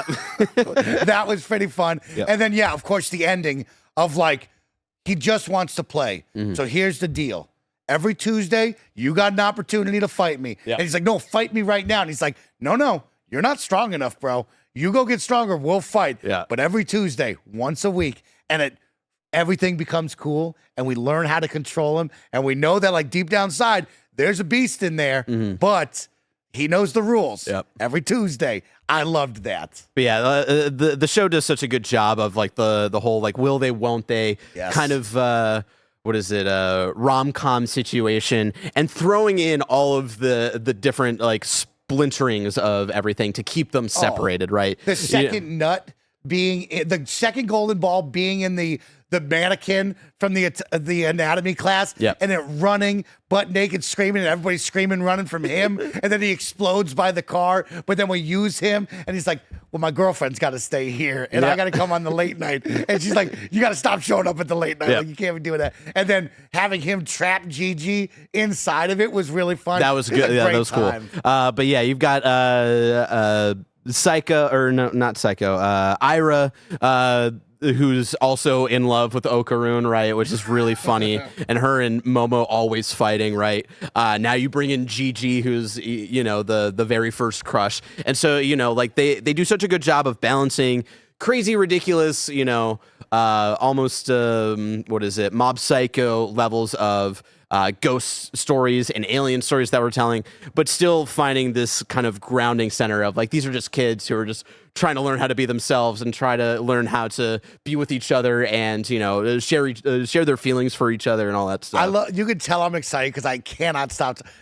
I can't have lunch with you today what do you mean you can't have lunch with me today? I can't have lunch with you today. And he's doing push-ups by himself, and then she comes, and it's that classic of like, they trip over, he's on top of her, and then Momo sees him, and it's like, oh no, like, you weren't supposed to see that, you know? It's so good. And then the introduction to the alien family. The crazy crawdad man with his little God, kid. his little tiny child. And he shows up to him and he's like, you got to help me throw a punch. You got to make me stronger. And he's like, that's not how this works. And then Turbo Granny being like, I'm Turbo Granny. I'm the one who's strong. I'll tell you how to get stronger, jabroni. Yeah. That was so much fun. I got to find the name of the crawdad. His name is Peeny Weenie. And then his child is Chica Tita. That was so dumb. His so child good. is so adorable. Like even who is it? I always blank on her name. Ira like finds him so adorable, but hates the dad and all this stuff. They're slowly collecting a really fun, absolutely batshit insane family, right? That Grandma ISA is like slowly gathering, and she has her one apprentice way out there. Yeah, that was cool. Like down the spot, learning more about her life and like her world, because she's the only one really professionally in this. The kids are just being flung into it, but she's the only one who really knows this world, and so it was really cool to see a little bit more of that, right? And Turbo Granny now in the cat body is great. Yes. Oh yeah. She's great. She's hilarious. Yeah. We're recording this before I think the finale of this season comes out. Oh, okay. And so I forget if the last episode you watched was them fighting the Kaiju, I believe. Yes. Yeah, we have the Kaiju seems to have the second ball. Yeah, we have an awkward 3 episodes here at the end of now we're fighting a Kaiju, and the second ball, has been transferred over to the Kaiju. Yeah. And they remake their home was really cute. Yeah. And the alien shows up with the special molding. thing to do it. That was really nice. Sexy grandma letting everybody like sleep over and stay at the house was cool. It was a good time. And just shout out animation again, like Science Saru, they're killing it with this show, right? But like some of the fight sequences where we get Okarun fighting Evil Eye, and some of just the crazy, like you see like the really creepy all black behind, like in front of the red smile when he starts to level up his fighting style. Oh, shout out by the way, where they go off to school one night and they fight all of the composers. So because Turbo Granny's trying to teach Okarun about like rhythm in a fight. Yes. And that was really, I forgot that happened. And this was a test run, but if you do it again after 2 a.m., if you don't succeed, you'll die. Yeah. That was pretty fun. But I love that little of like, yeah, you have this power, but you still don't have any fighting sense. Yeah. And so I like that small little power up we're starting to see, even though this is such a short season, getting a little bit of time for Okarun to actually understand what to do in a fight. The earrings that were coloring up, the eye in the middle, like he looked Evil Eye is so cool. Yeah. The soccer ball getting fucking whipped around everywhere. This was really Him going fun. to school, like he wants to play soccer. Yeah, that shit was awesome. So good. DanDaDan continues to be the gift that keeps on giving. I'll be interested to see when season 3 ? Comes out, with how quickly they were able to turn around from season 1 last year into this being kind of season 2, 6-7 months later, right? Yeah. I could see them doing it, like keeping this pace of just doing 12 episode seasons once every 6 to 8 months or something like that. So I'm not mad at it. Yeah, I'm not mad at it either. I'm enjoying my time with it for sure. So be on the lookout for that. This is going to be another one, I believe, if I'm correct in believing that the season is only 12 episodes. This is going to be another weird one where it kind of ends in the middle of an arc, but it's going to be to set up, like, to, start the next season kind of on a strong foot. Okay. So that'll be an interesting one, because we're about to get into a very weird saga back into aliens, as was implied with the space kaiju. Yeah, good aliens, good like weird cryptid monsters and like ugly insects and stuff. So yeah, they're nailing the 2 things they want to, which is cool. Yeah. Next up, we've got. Let's take it back. Let's take it back to earlier in the year, because there's been a lot that has come out, and so I don't want to forget some of this stuff that's not airing quite anymore. That sentence didn't make sense. Okay. It's okay. We're an hour and 7 minutes into the show. Let's bring it back to My Hero Vigilantes. Ooh, let's talk about that, Barrett. So My Hero Vigilantes, if you don't know, is a spin-off story of My Hero Academia. It takes place 5 years before the events of the main series. The story follows Koichi Hamawari, a young man who uses his quirk to help others, despite not being a licensed hero. After he and the street performer Kazuo Hanayama are attacked by a group of thugs, they are saved by the strong vigilante Knuckle Duster, who recruits Koichi and Kazuo to become vigilantes themselves. Mike, how did you feel about a new story in the My Hero universe? This one, Barrett, grew on me, but I'm still so. Okay. Lukewarm. Okay. It's warming up. Break it down for me. Of course, it's tough to go from My Hero and all these seasons to then jump into some new characters. Right. So it's a big one, but the onboarding is easy. Yeah. I love the world. I want more stories in this. So if you nail a dope character that maybe I would love, Hawks. You know what I mean? Bakugo. You know, I just don't think that. I'm just saying. I only get enough of them. I know, but like. Yeah, I think that's the tough part is I hold on to all the characters I know and I want more stories of. But this is like, hey, we have to introduce you to new people because it's a giant world out there. Yeah. We'll give you some tie-ins that you'll go, oh, I know that. But like when you see Crawler at first, Yeah. he's wearing the All Might sweater. Yeah. He's Doing the zapping- fanboy thing. He's Yeah. zapping around like this. And I was like, okay, homie, just so you know, okay? I was watching some really cool guys over there. Yeah. And so it's a little bit of a letdown. But at the end, the pieces that they've added gets me excited. Yeah. Because I can see something there that I want to hold on to. And you know who he is. It's the bad boy. There's definitely Stain. That has to be Stain. Oh, yeah. I love they it. confirmed that it was. Yes. Okay. So I love that, like, there's a big piece that I can hold on to, right? Oh, it's okay. like, I'm not really down with Jump. Oh, you're talking about the bounce. guy that they tease at the very end of the season, right? Or because they show Stain's backstory. Yes. Not to get your hopes up too much. I'm just going to cut that I just down. want more Stain, and if there's not more Stain, I'm going to be a little uptight. That's it for Stain. That sucks. Because I was fucking... From all I can remember. We all loved Stain. That Yeah. was a crazy story. Yeah. And like just being teased a little bit about him and him licking the blood and them even having that moment was like, oh, if Stain is a major player in this, you can best believe I'm on this. There's a different villain that they tease who I don't think we've known before as kind of the bigger bad of the show at the very end of this Interesting. season. And I think it's weird because his hair and design look a little similar to Stain, so but it's Who not is Stain. it? They kind of tease him. He's like kind of wearing disguises and shit, Okay. just Oh, stealing yes. stuff and He stealing had the drugs. face mark on, Yeah. the lightning bolt kind of look. Yes. Yes, Yeah, because yeah. what a fun, an interesting arc of like we start, the kid wants to be a hero. He's kind of clumsy. He doesn't really got it. This girl's just enjoying her time with him. being kind of like a street idol kind of thing. Yeah, and then like Knuckle Duster being there, he's clearly a bad boy. And then like we get introduced to like some small time villains. You know, they're not anything crazy, but like they're your local street thugs just kind of running around. You like them. They're lovable. They're understandable. And then because it all feels like a community, right? Even when like even when they start off shitty and they do a good job of like there's the thugs that hold them up at the beginning of the show. At the end of the season, right? One of them is helping Knuckle Duster like take care of his, I think his daughter and looking after his wife and all that stuff, just to make sure like everybody's safe and all this stuff. Yeah, I kind of want to call it like Daredevil to the MCU. I was gonna say this But, is like- this section of this world is very much the defenders of the MCU. It feels like taking it from the grand stage and going to the This is small street community level. level. Yes. And that's a good way of me like kind of reframing my mind. But then we got introduced to the villain, the girl for the most part. Knuckle Duster's And daughter. Whoa. Yeah. What a reveal. Yeah. What a reveal.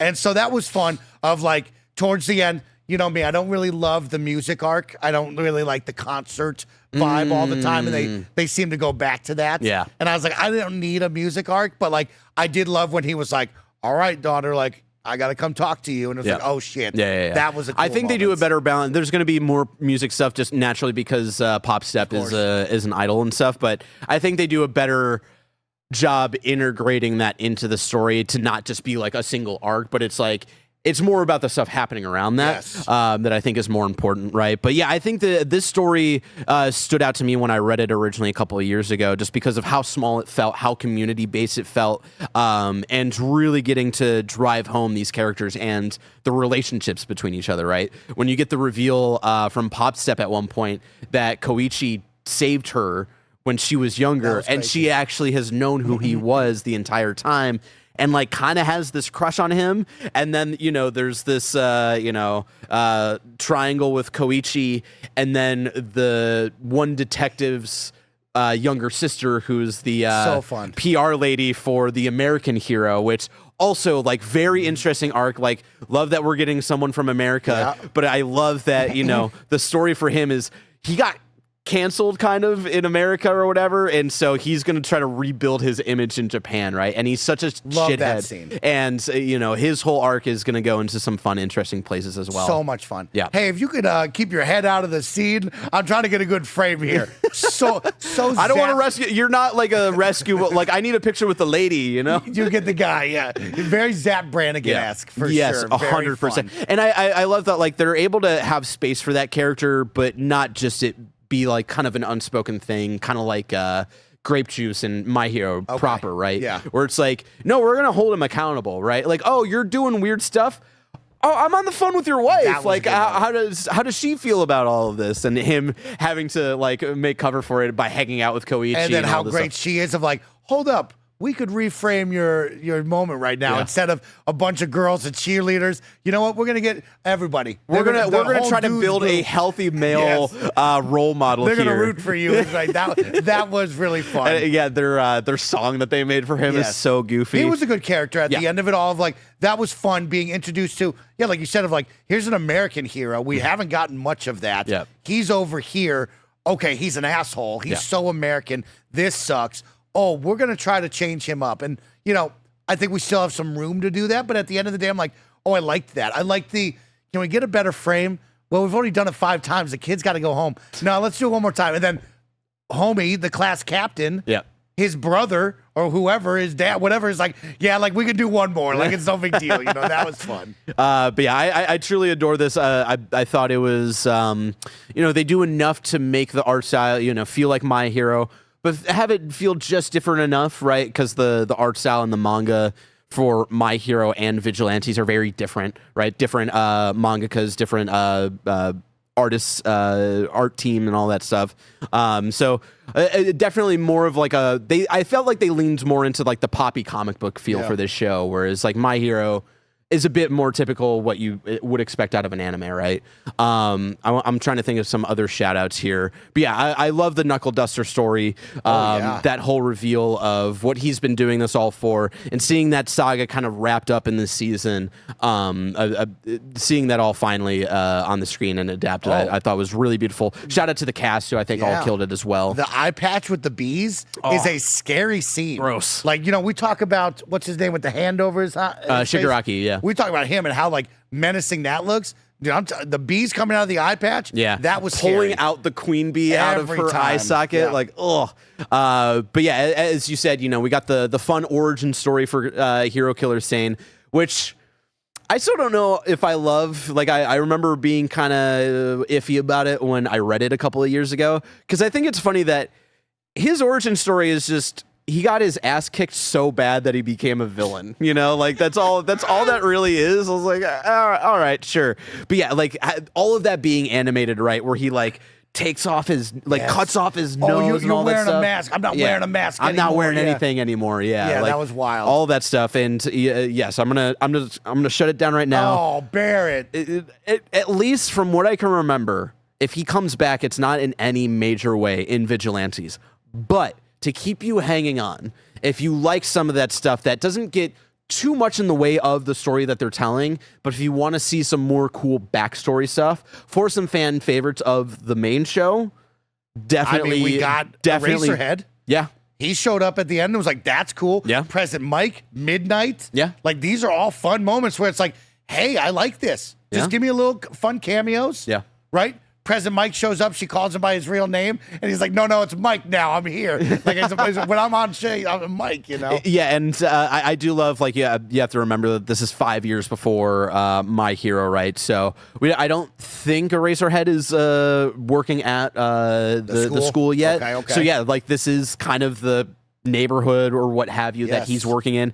Love seeing Ingenium, the older brother Ingenium, actually working. That was really cool. And seeing Koichi like try to find his speed as well. Like, I love Koichi because of the arc he goes on, because it is very similar to Deku, but in a almost more heartbreaking way, where Deku gets, he has no quirk and then gets the all-time quirk, where Koichi has to just work with the quirk that he has, which is seemingly this useless gliding kind of thing.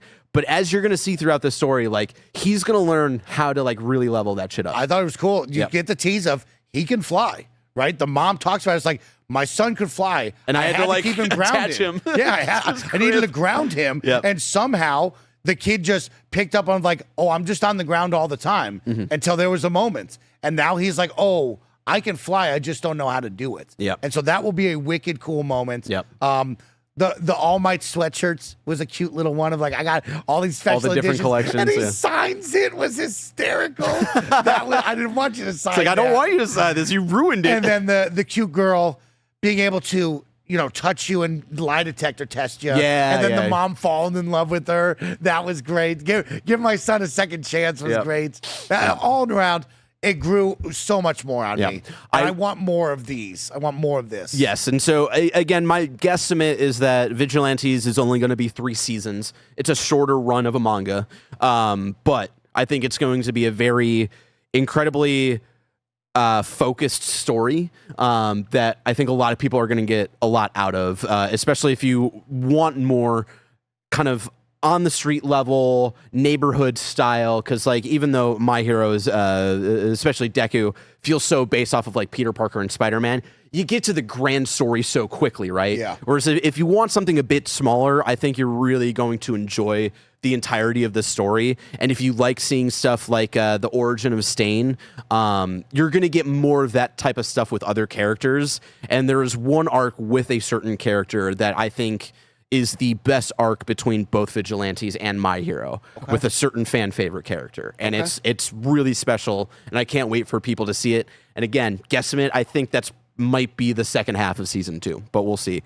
So yeah, Vigilantes, that's one to keep your eye out for season 2. Again, very surprised that this was that this came out as quickly as it did, right? I thought it was an interesting choice to have this come out before My Hero proper ended. But I guess that it's them being like, hey, like, just because season 8, the final season's coming, doesn't mean it's over type of thing. But, interesting one. Yeah, you have a killer IP story world. You probably want to capitalize on this. And as much as the guy probably wants to, like, I'm done writing all this, it's like the moneymaker's Mike is like, we got to make 1,000 more. He's done with the manga, from what I understand. But I think they're still signed on to do more original movies that I think he might be helping out with. So I'll take more. Yeah, I want more. You can get more of that. Look out for that.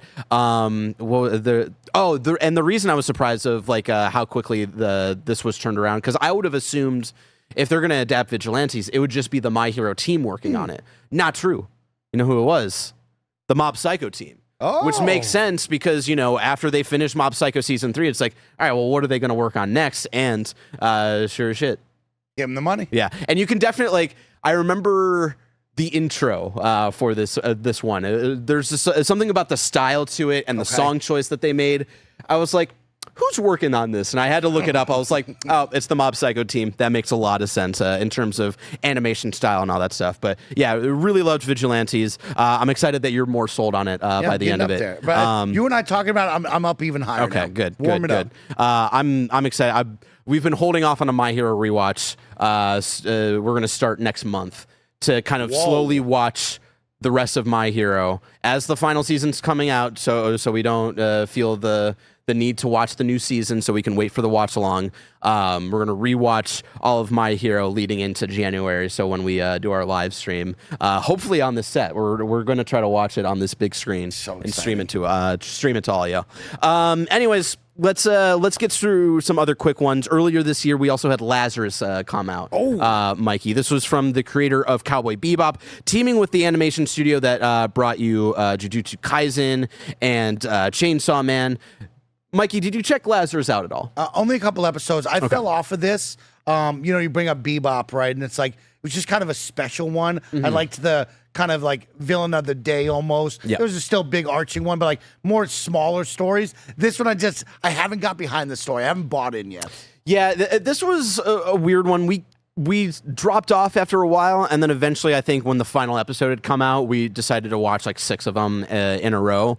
This one, it was hard to keep my attention. I think the premise is there, right? Of like, you have this doctor who makes this miracle drug and then disappears. Yes. And then comes back randomly, voiced by I'm blanking on his name, and I feel bad because I interviewed him last year, but voiced by the guy who voices Shoto. And so comes back and he's like, hey, this miracle drug that cures everything actually is a ticking time bomb, and whoever first took it is going to start dying in 30 days. You have 30 days to find me. And I think that is such a cool and exciting premise. And I think after that, I think the story kind of struggled to really get its hooks into me. I think there was something here that's interesting about how humanity behaves when it's confronted with, here is an expiration date for everything. And I just don't think it gets quite in its existential bag as a Cowboy Bebop, right? As like we know this writer to get into, right? I think the way it all ends is kind of just, it feels very cookie cutter. It feels very convenient, and I wanted the story to take more risks. There were a couple episodes that grabbed my attention in terms of learning more about the seedy underworld and how that mixes in with corpos and like all of this stuff that I did find interesting, and I thought that world was interesting as well. Of like, they're in the future, and so there are some countries that have kind of like combined and all of this stuff. So like a lot of cultures are mixing and matching and all that stuff. And that stuff was really cool. But yeah, like I don't feel like the cast was super memorable. They all kind of felt very typical for, like a almost Suicide Squad situation, right? You have like the badass, the cool lead who's kind of like your lead in Cowboy Bebop, but not nearly as cool, right? It's almost like Cowboy Bebop. Yeah, that's right. You have the Jill Valentine girl of it all. Yeah, yeah. You have like the young tech genius kid. You have the I forget the other guy as well, but they all have some sort of connection to all of everything that's going on, and there's some cool effective reveals near the end of the season, but then the way the season ends off, like to me, not to get into spoilers, just in case you haven't watched it, it's on HBO for anybody who wants to check it out, and it goes by quick. I think it's like 10 or 11 episodes or something like this. I would have loved a one and done. And it feels like where the season ends, it's like, there's more stories to tell. And it's like, I feel like we could have told something a bit more experimental, a bit more in your face about this really cool premise and kept it there. And I think now that like, it felt like a safe ending to, if we get picked up again to do a season 2, and it's like, I don't know if I needed that. Okay. Just as like, I know Cowboy Bebop got like canceled in a way, so they had to like kind of really turn a lot of things around to make the ending of that show make sense from what I remember. But this feels almost like like a weird overcorrection of that or something like that. I don't know. People got a free Saturday. You recommend it, or is this find something else? Find something else. Okay. I honestly think. I think at the end of I think this is a 7 out of 10. Like good. There's something here. You've got the animation studio behind Jujutsu Kaisen, which you have that studio, but I also feel like you don't have the budget that studio usually has, unfortunately. But if you're wanting something new if you're really jonesing for something new from the creator of Cowboy Bebop, maybe check it out, but that's only if you're not keeping up with a bunch of different anime right now, right? Moving on from that, 2 quick ones for you. Sakamoto Days. Mikey, have you been watching Sakamoto Days on Netflix? I wrote it down on my list. Every time I type it in, I'm not finding it. So what? Lay it on me. Tell me all about it. SAKAMOTO Days. Now this is a I'm going to throw you in for a loop. Not on Crunchyroll. That's why. Netflix. I keep typing exclusive. it in, and I'm like, I'm not seeing this. So, for those who don't know, Sakamoto Days is a story that revolves around Taro Sakamoto, a retired legendary hitman who has settled into a quiet and mundane life as a family man. However, his peaceful life is disrupted when former enemies and colleagues from his hitman days come seeking revenge. To protect his family and loved ones, Sakamoto must use his exceptional combat skills to face off against a variety of adversaries while trying to maintain his ordinary facade. And essentially the one rule given, right, because he fell in love with a shop clerk and retires, leaves this family, and her one rule is you're not allowed to kill anymore. And so that comes with the fun action of like, all right, now he's got to fight all these people who are coming after him after this hit has been put out on him. But if he doesn't want a divorce, he's got to, fight all these dudes without killing them. And it's a really fun vibe. It's very, it gets a little bit into that balance of really crazy, fun action, but also silly, goofy, ordinary life, kind of like a Spy Family, right? Yeah. And I wish they leaned into that more a little bit, right? Like, I'm jonesing for Spy Family season 3. We're about to get it, but like I'm not getting enough of like the normal family stuff, right? Okay. Like you quickly get introduced to some of like the good hitmen who Sakamoto is starting to recruit as his kind of found family, who also start working at the store for him and all this stuff, who are like really respect him and want to like be there for him and help protect this family. And we get a lot of that, and there's like a lot of cool powers, like, because he retired and isn't as, using his body anymore, he has quickly gained a lot of weight. But when he's in the middle of a fight, sometimes he can lose that weight really quickly and go crazy all out. Then you've got this other kid who can, read people's minds. So he knows like their next moves, essentially, if they're thinking about it. You've got one girl who's really good at killing people when she gets really drunk. And so it's a lot of goofy, zany characters. Where we're at in the season right now, because I think the season's going to wrap up in a week or two here, we're in an interesting kind of like tournament arc. And it's like we're getting into like a typical shonen kind of formula for the show that I wasn't quite expecting. It still has its own voice, though, that I find very charming. Shout out to the cast as well. Matt Mercer is the voice of Sakamoto. Oh, I know. Okay. And so it's fun to hear him back in an anime, right? And he is obviously having a lot of fun with it. The rest of the cast as well. Alex Lee is also in this one as one of Sakamoto's friends. He's just everywhere.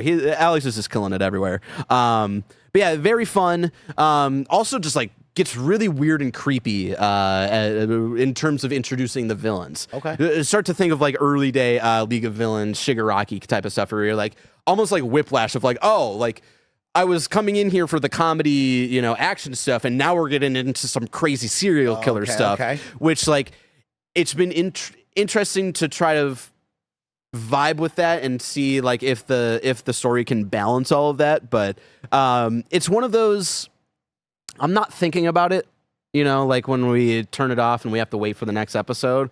But when it's on, like when that new episode comes on Monday night, it's like, all right, yeah, let's sit down and have some fun, check in on this fun little family. Little win for Netflix. Yeah. I'll remember that. Okay, Yeah. Netflix. So Sakamoto Days. Next up, we got Kaiju number 8, season 2. Have you been checking up No, on I this fell one? off our boy. How did it go? Oh, as some of y'all know, the end of season 1 for Kaiju number 8 had our boy Kafka Himino revealing to his crew that he was Kaiju number 8. Yes. And so season 2 has all been about the fallout, right? Of what do what is it? The Kaiju Slayer Corps, I know that's not the actual word. The Japanese anti-Kaiju Defense Force, what the Defense Force does with this dude who is part kaiju, right? And learning about all of that and learning that his team all got separated, right? And kind of feeling that heartbreak because they were all there at this reveal. They're all getting sent to different squads. Oh. And so it's a heartbreaker. You're like, I don't want the crew split up, but that opens it up to different captains being introduced who are all really cool and have their own sick powers. And this season also really brought the sauce and really cementing the big bad, right? Also voiced by, let me make sure I get this correct, Alejandro Saab as well, who is Kaiju number 9.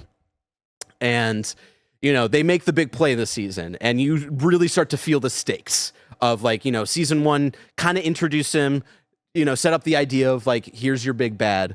But now you kind of understand what his plan is and where it's all going. And I'm very excited to see how it all continues on. But yeah, continuing to love Kaiju number 8. Still great animation. Oh, yeah. Awesome fight scenes. Yeah.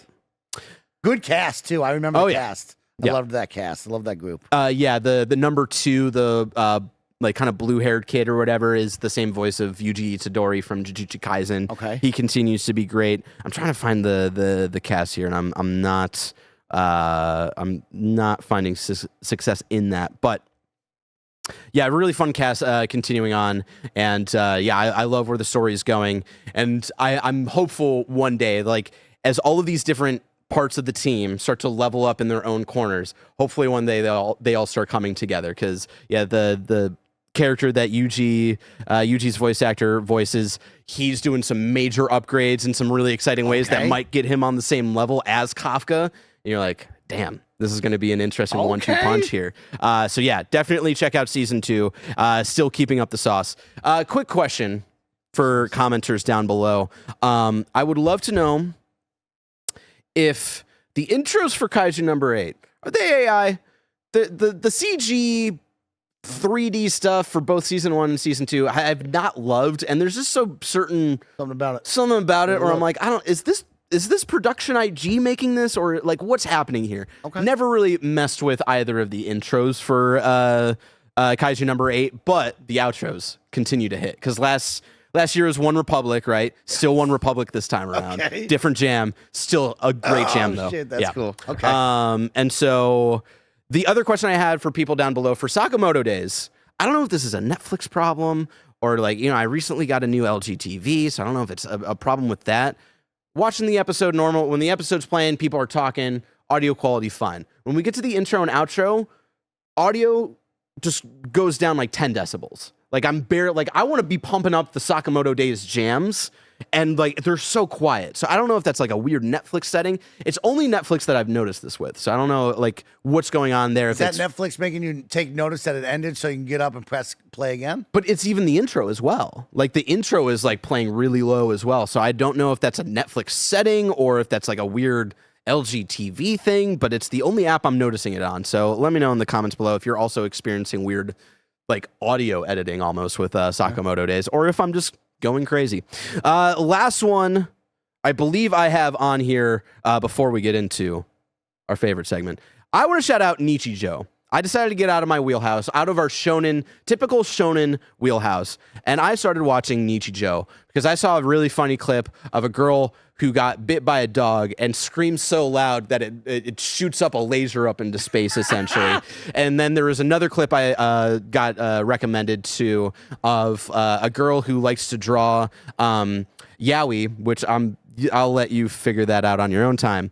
And accidentally getting that taken by a policeman, and her having to, you know, fight this policeman and everybody around them to get her yaoi pages back. And just seeing those two clips, I was like, I gotta watch this show. Seems really funny, very weird. Set in Gunma Prefecture, Nichijou is populated by an ensemble set of characters featuring moments from their everyday lives, which alternate between the mundane and the strange, without strong focus on a narrative. Yeah, it feels like very much like a what is it? Just kind of like random little skits of all of these different cast members of this little town. You know, you have these two typical high school girls who are just kind of dipshits, but in the funniest way possible, right? One who's just like never does her homework and is always like doesn't want to ask her friends to like borrow homework and all this stuff. And then you've got one teacher who has like this secret crush on another teacher, but he doesn't know anything about her. And anytime he's about to learn something about her, a student comes up to him and he's like, hey, this kid just got hurt. And he's like, no, he didn't. And then she's like, what? Like, you got to help this kid over here. And so it's just like funny. It honestly reminds me of almost reading like the funny pages, like on a Sunday, right? Of like these cast of characters, and here's like a 3-minute skit. Like here's a 5-panel little funny story. Oh, I like this. So like if you want just some Nichijou on Crunchyroll has a dub. Okay. So I like highly that recommend write-up. it. Yeah. There's one of my favorites is there's a genius child who made a teenage robot. And the only way that, she's a robot is because she has those wind up toys. She has a really big wind up thing on her back. And all she wants to do is to live the life of a normal teenager girl. And she wants to go to school, but she knows everybody will put together that she's a robot. It's an insane show that I absolutely adore. Shout out to the one character I find very funny who rides a goat to school. Okay. Because he's like, I have to act this way because I'm the eldest son. And so you think he's from like this really fancy family. And someone calls him out and is like, aren't your family just a bunch of farmers? And he's like, yes, but I'm still the eldest son, So it's really funny, really goofy. I adore it. I have not finished it yet because I have actually not seen either of the clips that got me to watch the show. But yeah, I think it's only one season, 26 episodes, fun time throughout. It's something that after we've had a certain little gummy at the end of the night, it's a fun one to put on and just, I love this. Just laugh your buttocks off. So with that, we come to our favorite segment of the show to close out the show. Mikey, where's the One Piece? The One Piece is in our hearts. It's in your hearts. One Piece will continue to be in our hearts, but it's not on my television. Really? Your boy Snowbike Mike is having a problem. Oh no. It's because you were the one last time you were on the show, you were like, hey, it's on hiatus. If you watch 7 episodes a day, every day, We you will could be have been caught up. I'm not even close to that. Your boy Mike is in a tough spot. Okay. One, of course, time management. I'm not giving enough time. It's also a lot of video games this year, so lots. that's another reason why it's been so long since It we've done used to be Con me Anime. and Kevin A. Sex. Hey, let's put on 2 to 3 episodes on A Discord night. overnight. I'll fall asleep. I'll snore. You turn it off when I fall asleep, okay? Yep. That's called brothers. That's Yep. 2 brothers right there. Yep. Also, I'm at a really big part, and I'm not quite ready. This is a Laboo. What's the whale? Laboo? I think the know. whale is that. When they go to the Okay. Grand Line for the first time. Oh. Laboon. Yeah. Laboon. Okay. This is a Laboon situation again. Where we have Heartbreaking a animal. heartbreaking situation, and I'm just not ready to just accept it. Yeah. And so here I am, still in the middle of Marine Ford. You know what I'm talking about. Okay. And it's epic, Bear. This is everybody, whenever you ask people what is their favorite One Piece arc, it is always Marine Ford. Oh, right? wow. It is Okay. coming from the prison over to the big Marine base. Shit goes down. Shit hits the fan. It's crazy wild. Yeah. And so I'm having a great time with the grand war spectacle, right? It's the Marines. It's this Navy base. They got somebody we care about. They got all the warlords to agree to work for them because they know the warlords and the Marines are in it together. See, I'm But, only like, just getting those teases right now. exactly. But the warlords are bad and they don't care, but they have to abide if they want to continue to be warlords. So they are on their team, but we got to go save them. And that means Luffy's at the front of it all. And it's just a grand piece. And I'm not ready to end it, but that's where I'm at. But I'm more excited. Where are you? Because I'm hoping you're close. It's Not like close, but I just there's someone I want you to meet. So the last time we talked Yes. on this show, I was wrapping up Alabasta, right? We had this kingdom in the desert. Water is Yes. a big thing that is rare in this land. Met one of my favorite characters, Crocodile. I love Crocodile. This fight with Crocodile and Luffy, where you think Luffy dies at first, but then he comes back. Princess Vivi. Princess Vivi, who I thought was going to be the next person to join the crew, but no, it's this mysterious Nico Robin. Nico Robin. She's She's looking for those crazy poneglyphs. Yeah, she was really interested in it in Alabasta, and now we're getting more teases where I'm at. Skypiea, baby. Because last time we talked about the show, I was in, I think, in the 130s, right? We were okay. Because I think Chopper's in Alabasta, right? So yes, Chopper joins before. it was Alabasta. post Alabasta. I think we get some updates on some of the Navy kids, right? That you meet very early on. Kobe. Yeah. I think you get some updates there.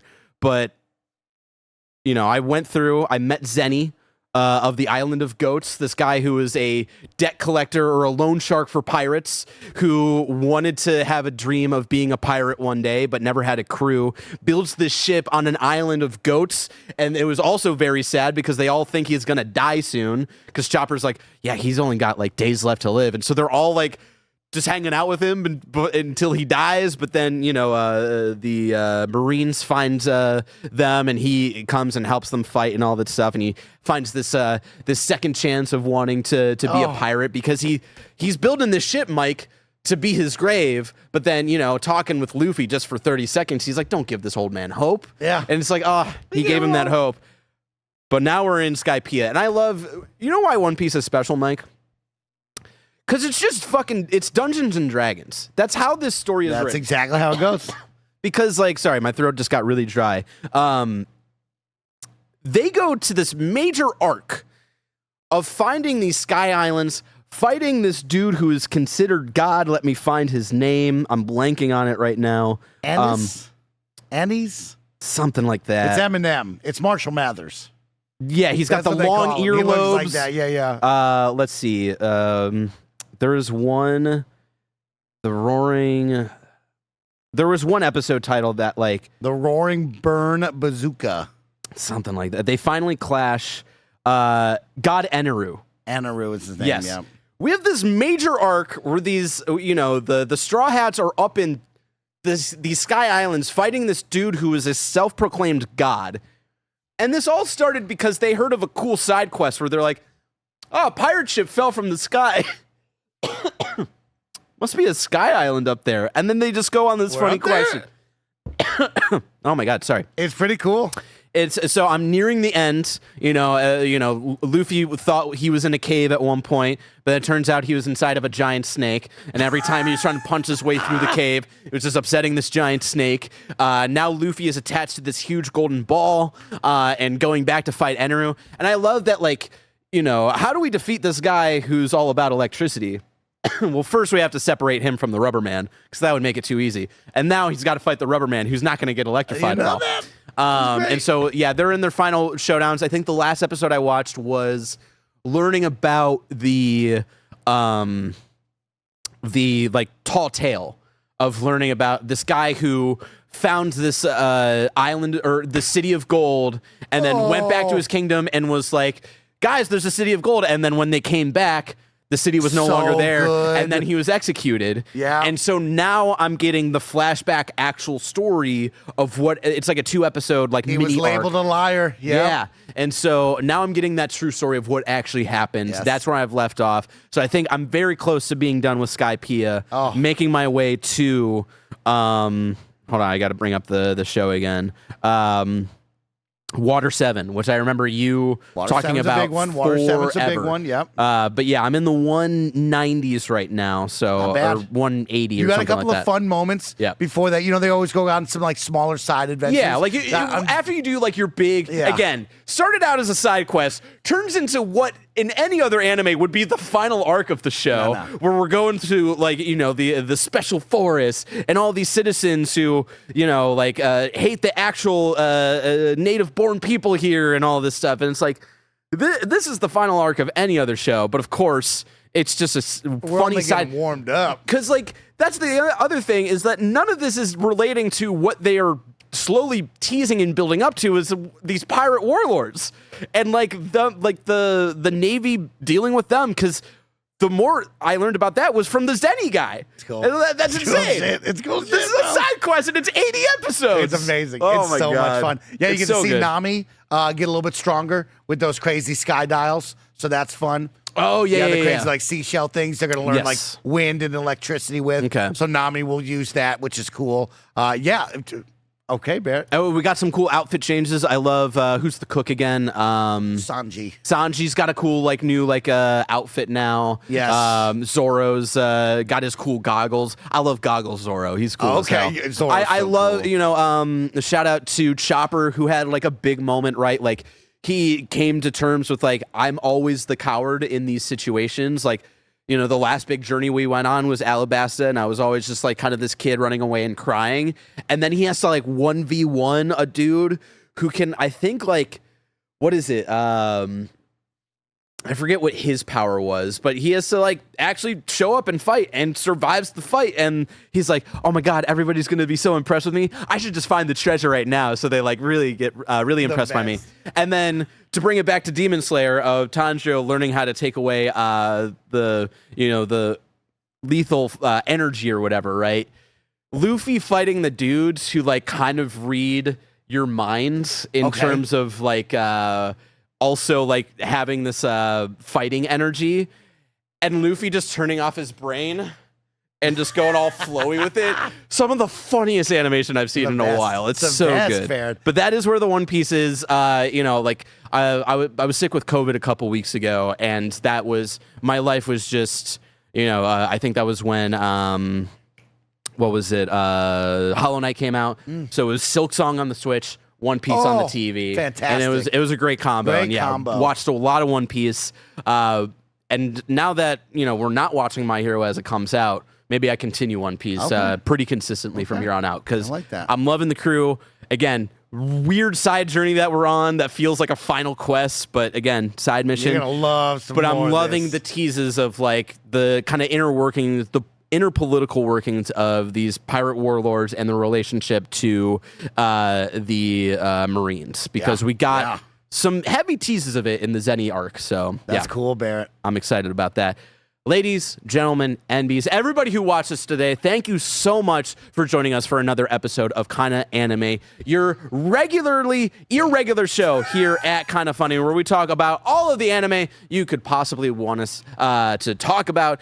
We will be back next year. As I said earlier, we will not be watching My Hero Academia week to week. We're going to save it all for a watch-along stream where we'll have a camera pointed at us, hopefully sitting on a couch over here, watching My Hero, the final season, all in one sitting for your pleasure. And then shortly after will be our review of the final season of My Hero, where we'll also talk about the calling game for Jujutsu Kaisen Season 3. Ooh. We'll talk about Spy Family Season 3. We'll talk about Freerun Season 2. Maybe we'll get Blessing on to talk a little bit about that as well, because I know he's into Freerun. Chainsaw Man the movie. We'll have a lot to talk about in early 2026. But if you're looking for more regularly scheduled content, keep it over here with Kinda Funny to watch Games Daily every Monday through Friday. Every once in a while we have screencasts. I think we just had a screencast episode talking about the rest of the movies coming out in 2025. You're in reviews, which I think they just wrapped up Alien vs. Predator. By this time, they should have wrapped up Alien vs. Predator. I think we're doing Tron soon, so keep an eye out for that. Yeah. And until next time,